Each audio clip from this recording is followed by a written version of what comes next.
నేను ప్రభువుని నమ్మిన తొలి రోజుల్లో మా ఊర్లో ఒక క్రిస్టియన్ ఫ్యామిలీ ఉండింది.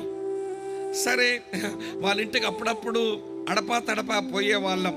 ఎందుకంటే ప్రార్థన అన్న ఉంటుంది, వాక్యమైనా కొంచెం చెబుతారని వాళ్ళ ఇంటికి పోతేను ఆ ఇంటామె పనులన్నీ చక్కబెట్టుకొని కొంచెం అక్కగారు ఎవడికో సావధానంగా కూర్చున్నారు సోఫాలో.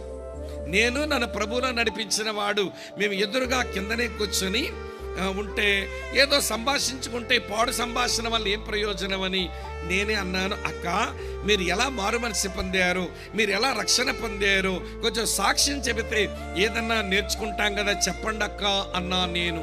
ఎందుకంటే ఎప్పటి నుంచో క్రైస్తవురాలు కదా, ఆమె సాక్ష్యం, ఆమె రక్షణ అనుభవం ఏమైనా ప్రోత్సాహకరంగా ఉంటుందేమని మీ రక్షణ అనుభవం కొంచెం చెప్పండి అక్క అంటే ఆవిడంటది కుర్చీ మీద కూర్చొని, ఒరేయ్ అన్యుల్లోంచి వచ్చిన మీకు మారు మనసు కావాలేమో గాని మాకు మారు మనసుతో మాకేం పనిరా అంది. అదంటక్క మీరు మారు మనసు పొందలేదా, మరి ఎట్లా క్రైస్తవురాలైనారు మీరంటే ఆవిడంటది, మేము పుట్టు క్రైస్తవులమురా అంది.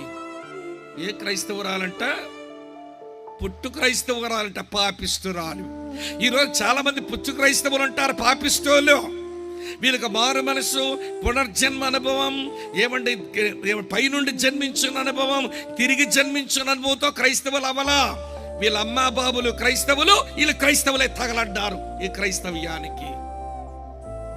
వీళ్ళే అభ్యంతర కారణం. క్రైస్తవ సమాజానికి, క్రైస్తవ సంఘానికి చెడ పురుగుల్లా తయారయ్యారా వీళ్ళు.